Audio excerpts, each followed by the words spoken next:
গ্রামের মাঝখানে ছিল একটা বিশাল বুড়ো বটগাছ। সবাই তাকে বলতো বটদাদু। ছোট ছোট পাখিরা তার ডালে বাসা বাঁধত, ছেলেরা তার ছায়ায় খেলত আর বুড়োরা বসে গল্প করত।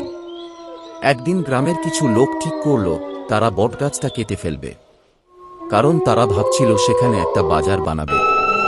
খবরটা শুনে গ্রামের ছেলে মেয়েরা খুব কষ্ট পেল। তারা মিলে ঠিক করল বটদাদুকে বাঁচাতে হবে। তারা সবাই মিলে একটা বড় পোস্টার বানাল, বটদাদু আমাদের বন্ধু, তাকে কাটতে দেব না। পরদিন সকালে তারা সবাই বটগাছের চারপাশে দাঁড়িয়ে গেল। বড়রা অবাক হয়ে দেখল ছেলেমেয়েরা কাঁদছে আর বলছে, বটদাদুর ছায়ায় আমরা বড় হয়েছি, ওকে ছাড়া আমাদের গ্রাম ফাঁকা লাগবে। বড়রা ভাবল আসলেই তো, বটদাদু শুধু একটা গাছ না, ও তো গ্রামটার প্রাণ।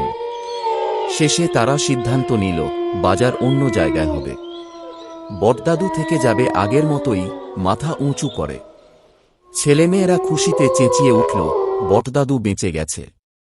নৈতিক শিক্ষা, প্রকৃতি আমাদের বন্ধু, ওকে ভালোবাসতে হবে ও রক্ষা করতে হবে।